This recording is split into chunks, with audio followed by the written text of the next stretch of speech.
Bonjour à tous et bienvenue dans ce... Quoi? Faut s'adresser à la caméra, c'est ce qu'on a dit. Je regardais vraiment là pour le coup. T'as fait bonjour à tous. Ah non, c'est bonjour à tous et bienvenue dans ce nouveau podcast.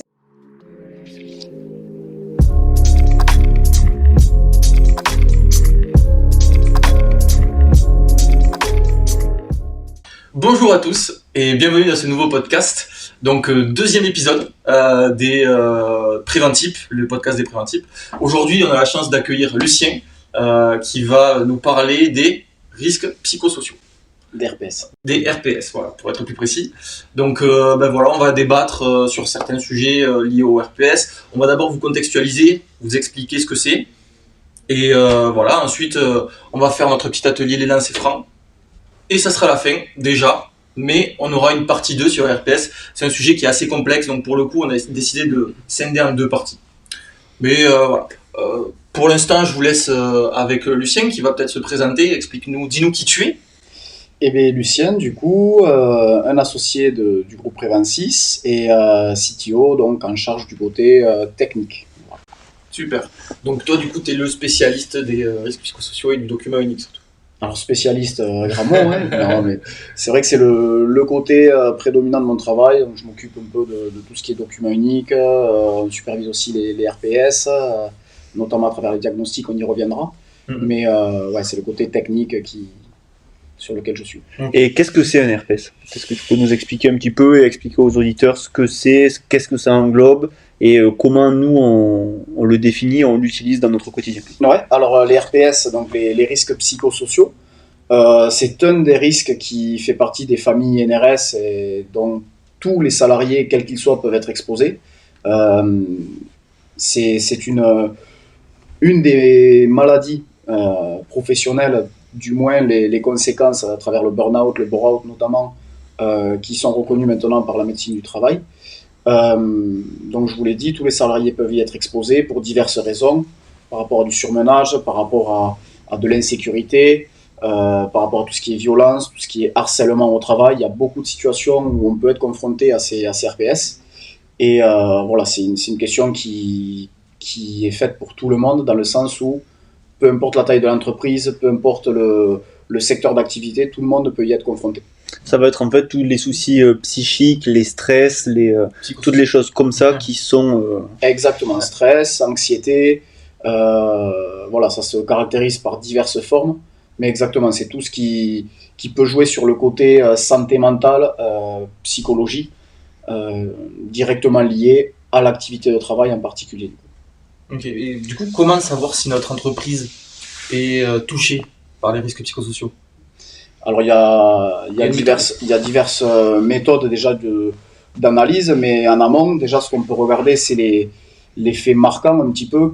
Qu'est-ce qui peut nous mettre un petit peu la puce à l'oreille? Des sortes d'indicateurs? Ouais, des indicateurs. Au niveau des chiffres, c'est l'absentéisme. L'absentéisme qui peut, d'une première part, faire un petit peu sens de ces RPS. L'absentéisme au sens arrêt de travail. Le fait que les salariés soient moins enclins à travailler, donc peut-être arrivent un petit peu en retard. Moins d'engagement en fait. Ouais, exactement, l'engagement au travail, dans le sens large du terme. De plus en plus d'entreprises recherchent l'engagement. Avec la marque employeur, c'est de plus en plus sur le sujet en ce moment de dire pourquoi je fais partie d'une entreprise, est-ce qu'il y a un but, est-ce qu'il y a un objectif, est-ce que l'entreprise partage mes valeurs?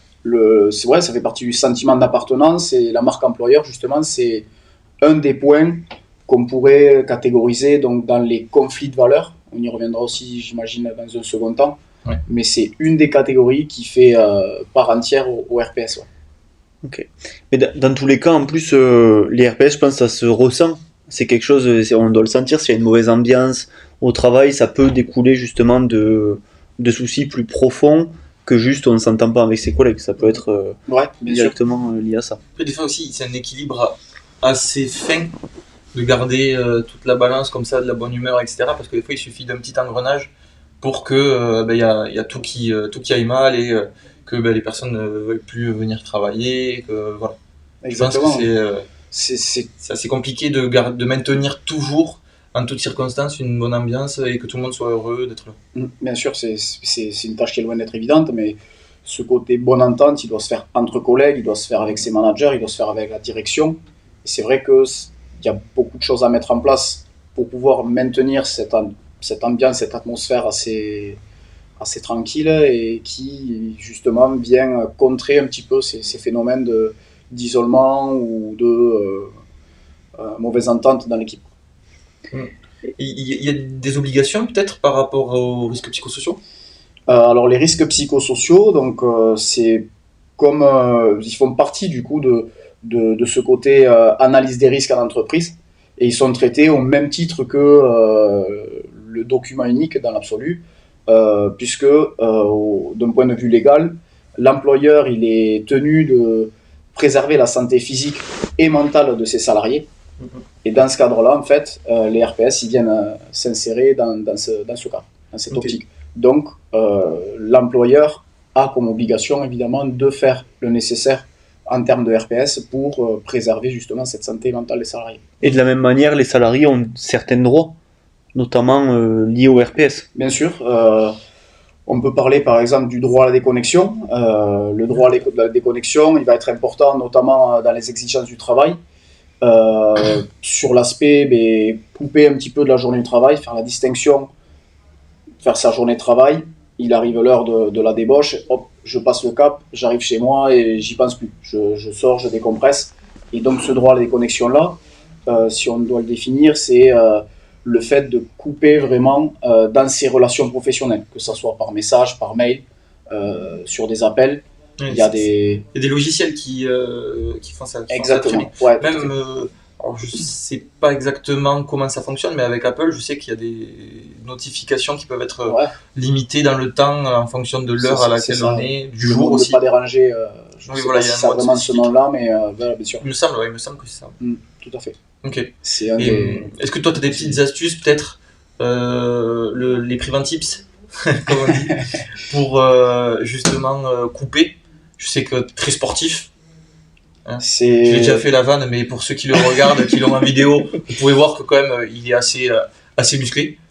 Alors moi, à titre personnel, c'est vrai que j'aime bien passer par ce sas de décompression qu'est le sport.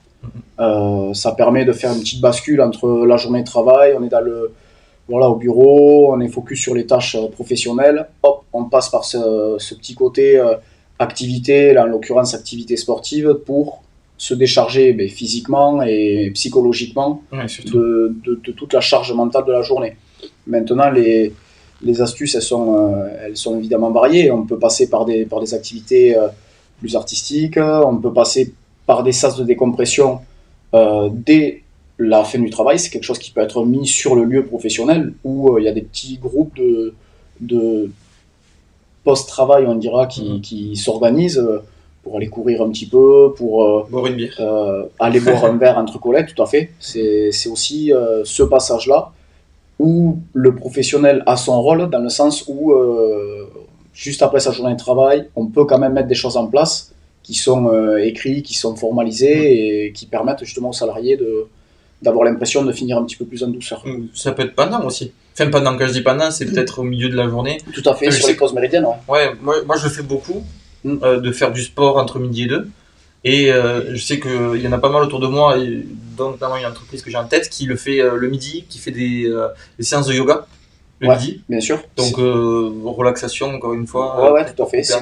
C'est une possibilité de le faire aussi sur les pauses méridiennes, et ça peut être intéressant dans le sens où, en reprenant sur le début de l'après-midi, on a peut-être moins cette fatigue de digestion. On est peut-être plus à même d'être stimulé, d'être productif dans l'après-midi. Donc c'est vrai que c'est une des solutions qui peut faire parler aussi un gain de productivité quelque part pour l'entreprise. Donc c'est gagnant-gagnant, ce genre de choses, dans tous les cas. Dans tous les cas, les risques psychosociaux, de premier abord, c'est peut-être pas la première chose à laquelle on pense. On a peut-être un petit peu de mal à visualiser ce que ça peut représenter. C'est une notion qui est quand même assez récente. Concrètement, les derniers accords, les derniers, du moins les premières fois où on a commencé à aborder ce côté RPS dans les textes de loi, je crois que c'est en 2019, c'est quelque chose qui est assez récent et on le visualise peut-être pas encore assez bien. Quand on parle de concret, de burn-out, de bore-out, on n'a peut-être pas assez de clés à l'heure actuelle pour s'imaginer qu'il y a un réel intérêt là-dedans. Maintenant, il faut voir aussi le côté économique pour l'entreprise. Et c'est vrai que des salariés qui sont bien dans leur tête, qui sont bien au travail et qui sont à même d'avoir une charge de travail vraiment... Qui sont heureux de faire ce qu'ils font, en fait. Exactement, qui ont ce sentiment d'aimer ce qu'ils font, ils vont avoir tendance à être beaucoup plus productifs. Et là, l'entreprise, elle aura des répercussions clairement positives en traitant ce cas d'RPS. Sachant que le fait de se sentir mal au travail, quand même, ça peut tout englober, burn-out, ainsi de suite, ça implique aussi de se sentir mal dans sa vie perso et inversement. Donc c'est vrai que même si on pratique le droit à la déconnexion, parfois, si on n'est vraiment pas bien dans son travail, on va aussi être mal dans sa vie perso et inversement. Donc c'est bien d'avoir quand même un équilibre et de se sentir bien dans ce qu'on fait. Mais du coup, comme tu dis, c'est des choses qui sont assez récentes. Comment on fait aujourd'hui pour analyser ces risques psychosociaux en entreprise ? Alors il y a un outil qui est très bien pour diagnostiquer ces risques, qui porte bien son nom, puisque c'est le diagnostic RPS. Donc il va constituer à faire un petit peu un inventaire. Il y a plusieurs formes du diagnostic, mais notamment celui du questionnaire, où on va essayer, par rapport à des indicateurs, à des catégories de risques, ce qu'on appelle les facteurs de risque professionnels, d'identifier un petit peu les familles de risques, les catégories auxquelles peuvent être exposés des salariés d'une entreprise. Nous, par exemple, on utilise plusieurs types de modèles qui sont référencés et qui sont vraiment certifiés, de façon à pouvoir brasser une très grande généralité de risques. Et on va mêler un petit peu le côté QVT, donc le côté qualité de vie au travail, à ce diagnostic RPS. Donc parmi ces catégories de risques, on a les exigences du travail, le rythme également au niveau des horaires. On a tout ce qui, on en a parlé un petit peu, conflit de valeurs, insécurité socio-économique par rapport aux inquiétudes qui peuvent y avoir sur son poste de travail. Les conditions de travail aussi. L'environnement, si les locaux sont bien. Exactement. Ça influe énormément sur les risques psychosociaux. Si on travaille dans une cave, c'est un peu moins bien que de travailler dans un grand bureau. Sauf si on fait du vin. Bon, si on fait du vin, mais là il n'y a pas de risques psychosociaux, là tout va bien. C'est sûr. Mais voilà, c'est vrai qu'on a 10 familles de risques exactement, qui nous permettent de brasser vraiment au sens large du terme la question. Ouais. Parce que nous, si je ne m'abuse, pour aller dans le détail, en fonction des dimensions, à chaque fois on essaie de cibler, on a un groupe de questions par dimension, et à chaque fois on va essayer de creuser de plus en plus dans cette dimension, et notamment si on a touché un point sensible, on va dire, si on se rend compte qu'il y a un problème, on va cibler le problème et essayer d'aller gratter avec des questions encore plus poussées et plus pointues sur la dimension choisie. Exactement. C'est ça. On essaie déjà de mettre le doigt sur un éventuel problème, puis de le spécifier un petit peu en entonnoir de façon à pouvoir aller apporter des mesures d'action concrètes à mettre en place dans l'objectif justement de réduire, voire éliminer le risque. Ça fait référence du coup aux 9 principes généraux. Mais du coup, c'est une vraie cartographie en fait. Ouais, c'est une cartographie du risque. On voit quels sont les points plus complexes, les points où il y a vraiment une tension. Et finalement, on va pouvoir noter un petit peu l'état général et l'état par panel, et ainsi de suite. Exactement. C'est un genre de brainstorming un peu des RPS, dans le sens où on va cibler plusieurs grandes thématiques.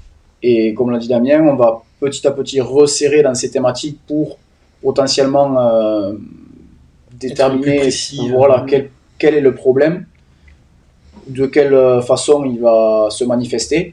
Et ensuite, par un système de notation, comme tu viens aussi de le dire, on va pouvoir prioriser quelque part les actions à mettre en place, puisqu'évidemment, c'est un diagnostic qui fait un inventaire assez large. Donc ensuite, dans un second temps, il faudra voir quelles actions doivent être mises en place prioritairement et l'échelonner dans le temps.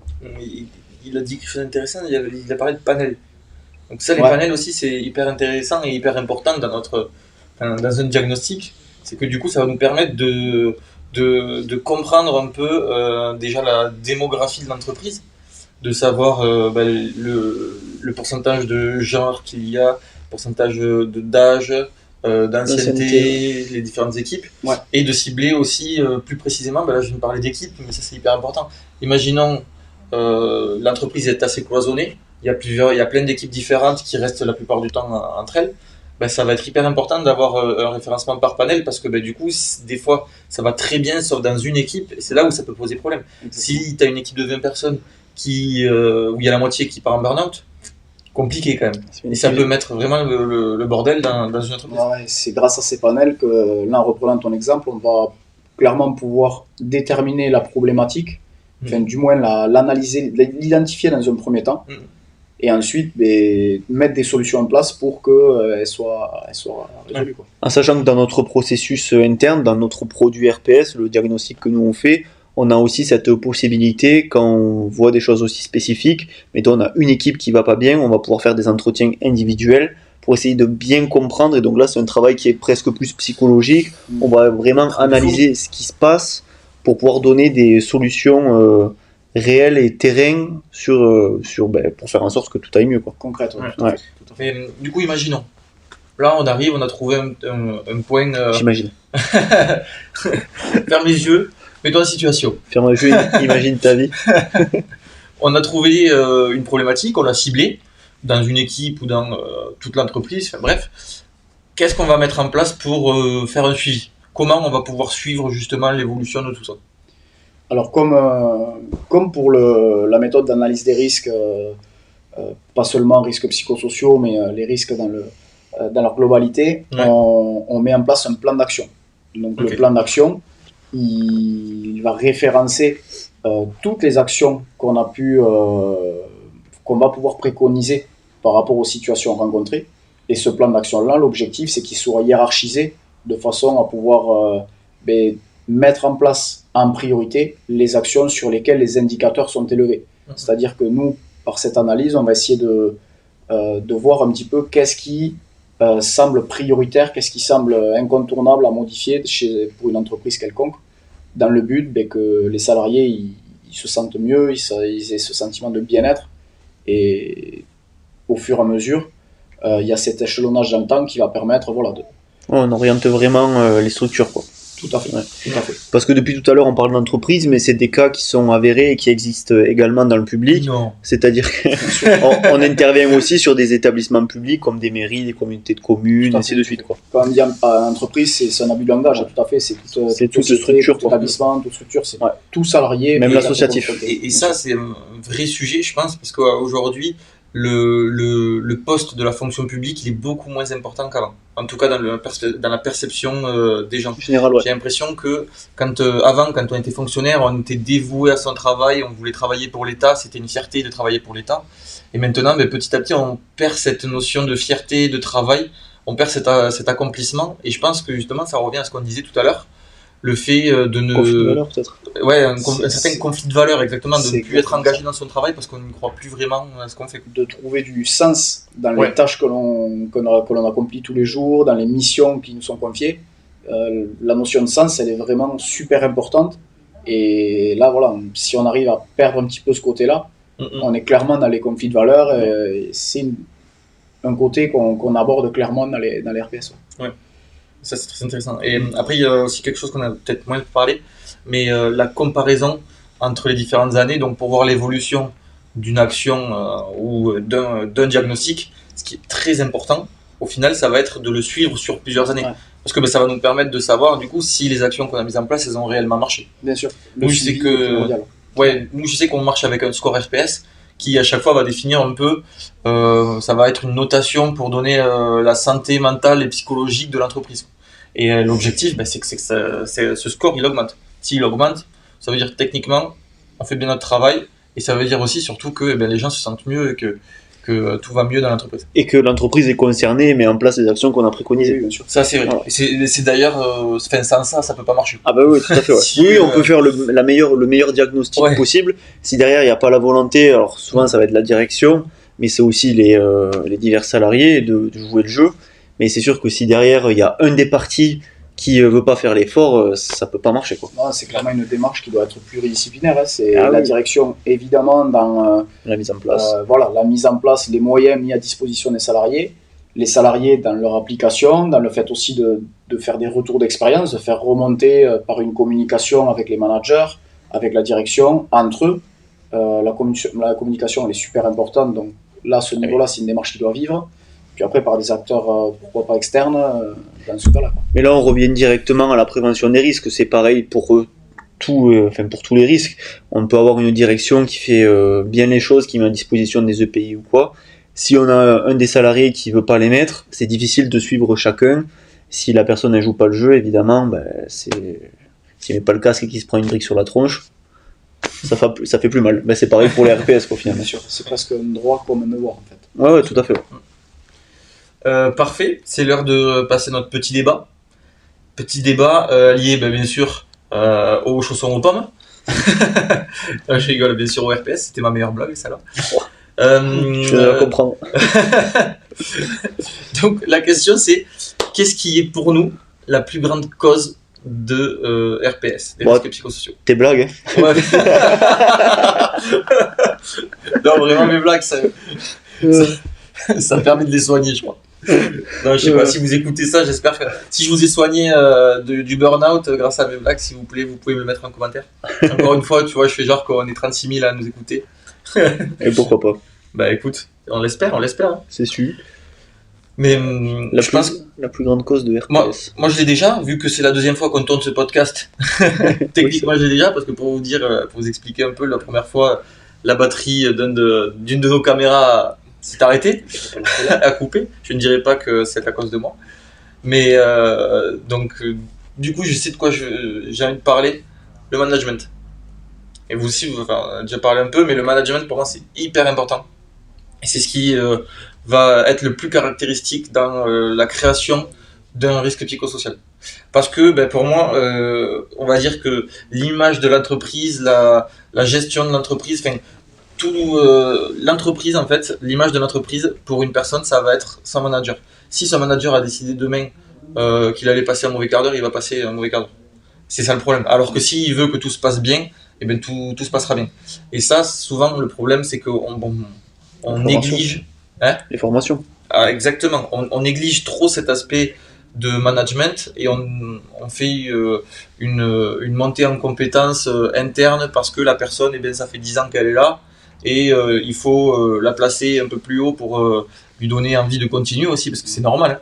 Et on va la mettre sur un poste dans lequel elle n'a pas forcément les compétences. Donc, après, je rebondis à ce que tu viens de dire, c'est vrai que Franck l'a dit. Moi, je trouve très bien aussi de pouvoir monter en compétences en interne. Ça permet de récompenser, de fidéliser. On est sur la gratification, la reconnaissance. C'est clairement un autre facteur de risque socio-professionnel. Mais donc, c'est pas forcément une mauvaise option.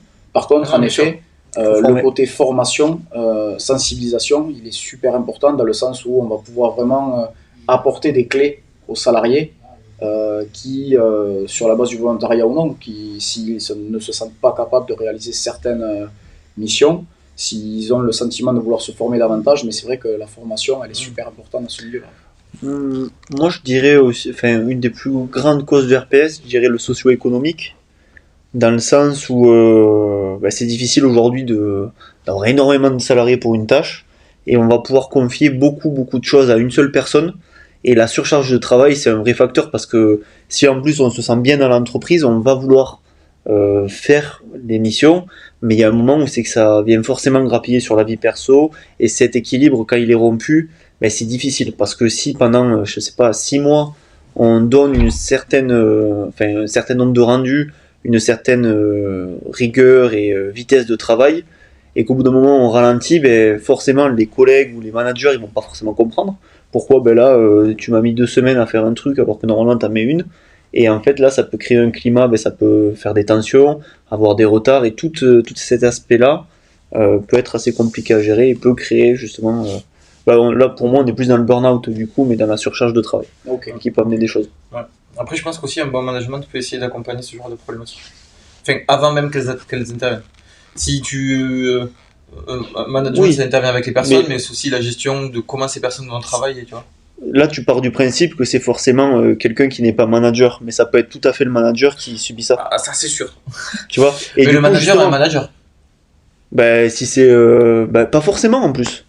Si tu vois, tu parles du directeur ou quelque chose comme ça.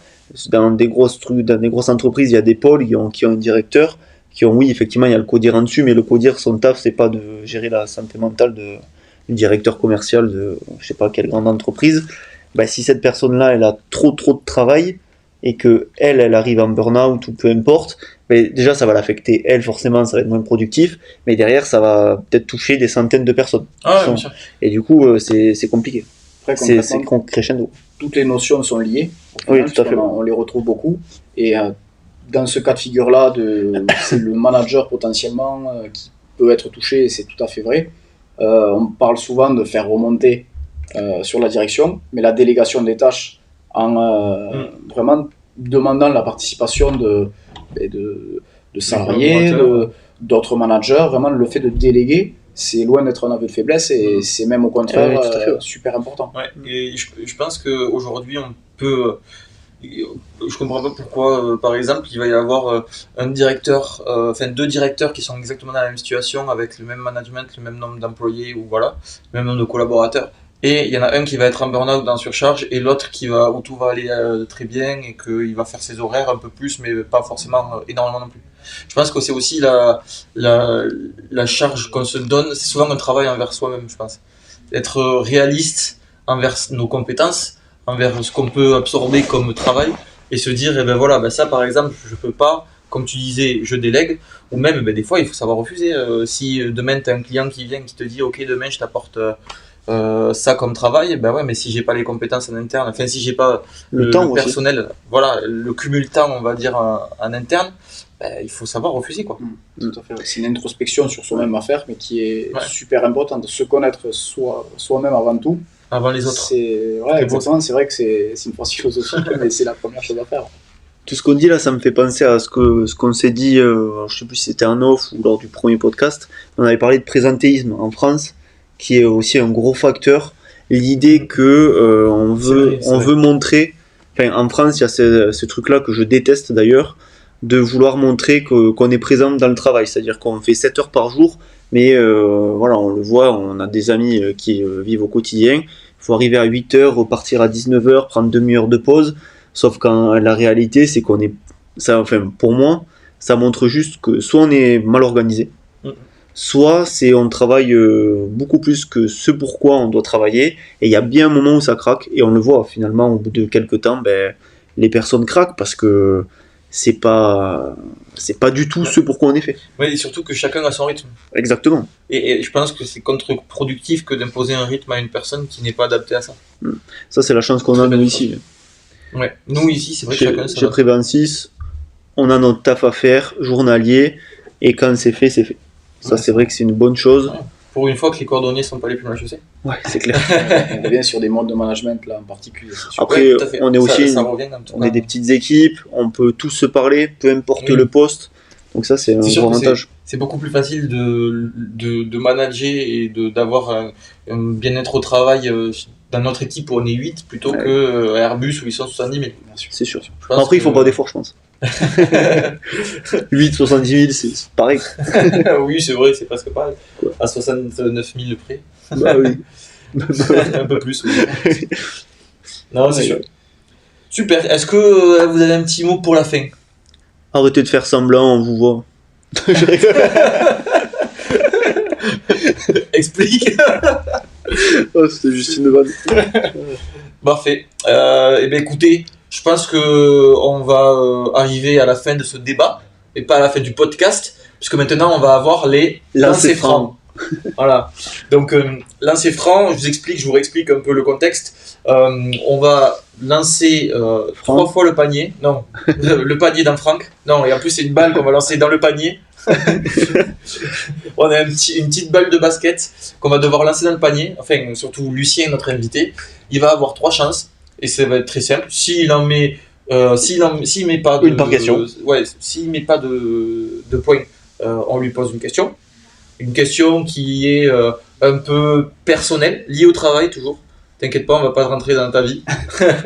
Mais voilà. Ensuite, s'il a une réponse, s'il a un point, il va pouvoir poser une question à l'un de nous. Et s'il a 2 points, il va pouvoir poser une question à chacun de nous. Et s'il a 3 points, il a une question bonus.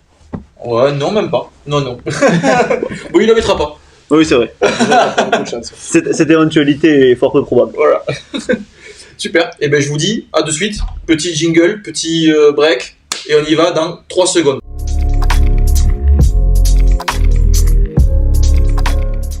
Bon retour parmi nous.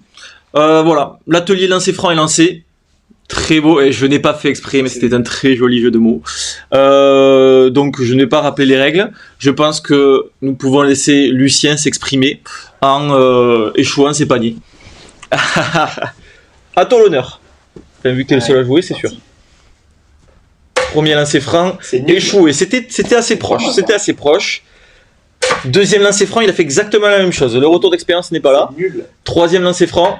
Et voilà. Du coup, il faut lui poser une question. Et c'est là où je me retourne vers mon compatriote Franck parce que je n'ai aucune inspiration. Moi, je pense que la dernière fois, il en a mis une, il pourrait quand même la poser. On va pas tricher. Non, mais là, c'est une autre vidéo. Ok, bon, d'accord. Voilà. Eh bien, j'ai envie, au pire, on retourne la question. C'est vrai. Parce que, bon, pour vous dire, tout à l'heure, on vous a expliqué qu'on a retourné le podcast une deuxième fois parce qu'on avait eu un problème sur la caméra. Il avait réussi à mettre un panier, quand même, il faut le dire. Ça nous fait un 1 sur 6. Ce qui est pas mal. Voilà, donc pour ceux qui ne nous voient pas, le panier est quand même à 1m50 de haut et 1m50 de longueur d'éloignement. Mais il nous avait posé une question très intéressante et on va lui retourner la question. Est-ce que tu as été personnellement confronté à une situation de burn-out ? Alors, de burn-out en tant que tel, je ne pense pas. Dans Ouais. le sens où, si je parle vraiment charge de travail, surmenage, je pense que je suis pas entré dans cette catégorie-là. Du moins, j'ai jamais vu de professionnel de santé pour acter de ce diagnostic. Maintenant, des RPS dans leur plus grande généralité, évidemment, j'ai envie de dire presque comme tout le monde, notamment dans la différence entre la vie professionnelle et la vie privée. C'est vrai que c'est une bascule qui est pas toujours évident de faire. Et à ce niveau-là, régulièrement, il faut essayer de trouver des astuces. On a parlé du sas de décompression tout à l'heure dans la vidéo. Et c'est vrai qu'il y a beaucoup de choses à faire tous les jours. Il faut se creuser la tête vraiment pour trouver des solutions au quotidien de façon récurrente pour pouvoir justement être le moins possible confronté au burn-out, mais également à l'ensemble des risques psychosociaux. Okay. Moi, pour le coup, c'est vrai que ça passe par le sport, mais encore une fois, il y a beaucoup de façons de faire et rentrer chez soi en laissant les problèmes au travail, dans tous les cas, le soleil se lèvera le lendemain, on sera là pour assumer, donc il faut vraiment réussir à laisser tous ces problèmes professionnels au boulot et on rentre à la maison avec vraiment pleinement la tête à ses activités personnelles et familiales. Très beau, très beau. Mais sur ces belles paroles, je pense que on peut se quitter. Ouais, tout à fait. On peut se quitter parce que dans tous les cas, comme l'a dit Lucien, le soleil se lèvera demain. Normalement. Donc normalement. Donc voilà, sur ces belles paroles, je pense qu'on va vous laisser. On revient très prochainement, j'ai envie de vous dire, pour une deuxième partie du podcast sur l'RPS, qui sera spécifique au burn-out, bore-out et brown-out. Si vous ne savez pas ce que c'est, eh ben, il faut écouter le deuxième podcast pour le savoir. Allez, bonne journée et à bientôt. Ciao les Ciao les préventifs.